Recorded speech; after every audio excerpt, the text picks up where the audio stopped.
You see, when I was getting married, I never believed for a second. Nothing prepared me for miscarriages. For me, I felt like I knew all it takes, to get pregnant and keep a pregnancy because I'm a registered nurse and I was married to a medical doctor. So I knew how to prepare my body for pregnancy, the exercise, the folic acid, the different things needed to do. And I knew what I was supposed to do after I get pregnant to make sure that this pregnancy progressed normally. But then miscarriage started when I least expected it. Now, the first time I had been pregnant for 12 weeks, everything seemed like it was normal. But then there was something that I noticed. There were no pregnancy symptoms as such. I was just, going through this pregnancy. I was eating everything. It's just that, the fact that you tested positive to pregnancy, you would, have that feel. And the fact that my stomach was, getting bigger, a little and all that. So it felt like I was pregnant. But then at 12 weeks, I spotted a bit. And I was like, what is this? Miscarriage didn't come to my mind. Because like I said earlier, I am not one who believed I would ever have a miscarriage. So I went for scan. And when I opened the result, it says an embryonic gestation. Trust me, even though I've been a nurse for years, I have not really studied anything around an embryonic gestation. I know women have miscarriages, different missed abortion and the rest, but I have never really had the time to look at them because I felt like it was not my thing. So an embryonic, I was like, what is this? I went straight to Google, thanks to Google, and then I checked, and it's like, this is a pregnancy where the embryo stopped developing very early on. And sometimes the sac is just there and keeps growing. And then it gets to a point, the body feels like, at this point, I don't need you. And then it begins to expel it. When I saw it, I was shocked. Like, I've been carrying an empty sac all this while in my body, and I didn't know. I was thinking like I was pregnant.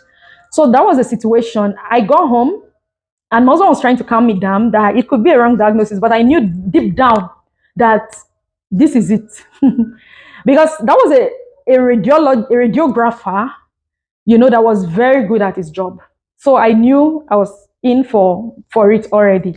So I told him, you know what, let's go see my gynecologist. We went and she said, from the diameter measured and all that, it seemed like you still stand a chance. But I was like, no, let this pregnancy just come out. Let me rest. Because at this point, I didn't have any hope.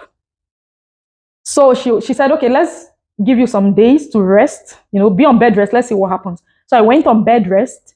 And 2 days after bed rest, I started bleeding profusely, serious bleeding. And that was it. The pregnancy came out after 12 weeks. And, I grieved a little bit, but I moved on quickly because I felt like if I continued to grieve, I might miss the next cycle. So I started, trying to be happy because I have this mantra that what has happened has happened. Grieving and beating myself will only keep me in one place. So I tried to move on. So I moved on quickly. And then after some months, I got pregnant again. I was so happy.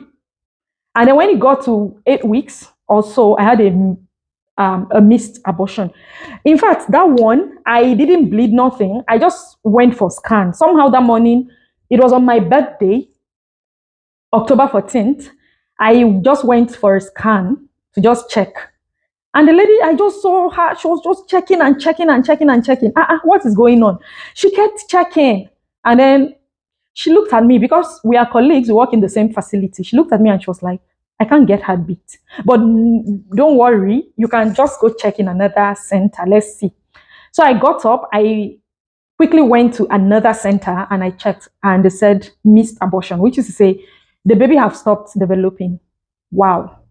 So that was my second experience. And I thought that was going to be the end, but it was not. I got over it again. And in 2 to 3 months, in fact, that particular one was problematic because I chose a consultant gynecologist, take out the pregnancy, misoprostol was inserted so that I can get the pregnancy out. But then there were some retained products of conception. We did evacuation. And then after some months, I was still spotting. I went for a scan and it still came back incomplete abortion. after almost 3 months, oh, I was broken. So I had to go back in for another, you know, dilatation and curettage. You know how painful. Before you know, I moved past that season quickly. And then I got a positive pregnancy test after some months. I was so excited. I thought, you know what, this is it. And then, like a week later, I did the pregnancy test and it was negative. I was like, what is this? How can I get a positive pregnancy test? And then it's negative 1 week later. And before you know, I started bleeding. It was later on I discovered that that was a chemical pregnancy. So a chemical pregnancy is a situation where you test positive. And then before you know, your period has come or something. So I had that. And at that point, it felt like I was dreaming. And my period came, it went.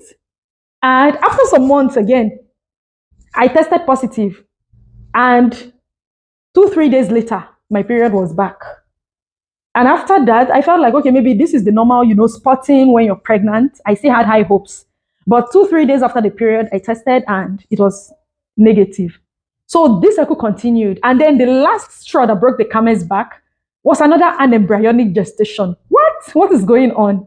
So that was like almost a year after the last chemical pregnancy. I took in again.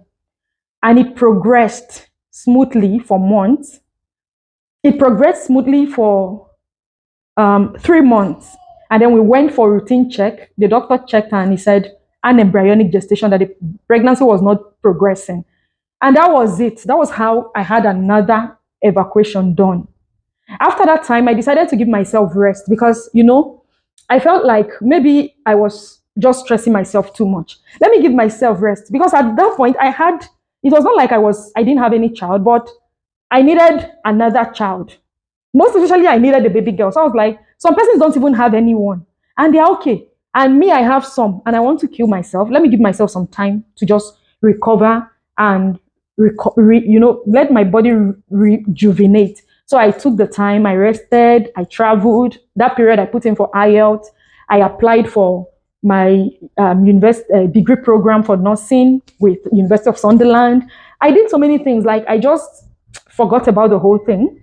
And then after some time, I reached out to my doctor and I was like, I want to try again. And he said, okay, I'll give you certain drugs. So you prepare your body to make sure that the egg that is going to be released is viable. So this issue of anembryonic gestation and chemical pregnancy does not repeat itself.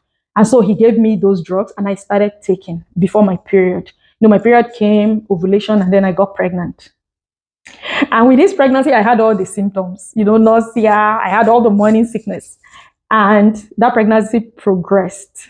In subsequent video, I'm going to share what drugs I took, to prepare my body, especially to make sure I get quality egg that will not result to another anembryonic pregnant gestation. So if you think you're interested, then you watch out for the next video. Meanwhile, women in watching me, have you had any experience with miscarriage? If you had, let me know in the comment section. How did you heal? How did you move on? So in another video, I talked about how I was able to overcome, how I was able to, heal and move on quickly from all of these miscarriages. So if you're interested in that, you can check that video. I put the link right here. You can check it out and watch it. It will help you if you are going through that situation right now. So eventually, I got pregnant and that pregnancy stayed. When we were going for the first ultrasound, I was a bit scared, but I had all the pregnancy symptoms. So I felt like this might be different. And we went for scan and they said, viable pregnancy, baby growing normally, and that was it. And then by the next scan, there was heartbeat. And by the time we went for, the 4 months, doctor's check, the scan revealed I was carrying a baby girl. Oh, and that was the best day of my life. Like, I was so excited. I screamed. My husband was looking at me. The doctor too was shocked. But I told them, you know what? This pregnancy is not just that I am pregnant after many miscarriages. The pregnancy is actually for a baby girl. And I was actually looking forward to having a baby girl. So it was, at some point I felt like all of this was just worth it.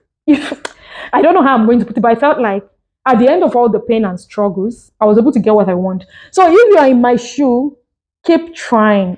Don't allow yourself to be weighed down. Continue to try. You're just going to get your heart desire. So thank you very much for watching. My name is Mary Freidoko. I am a registered nurse.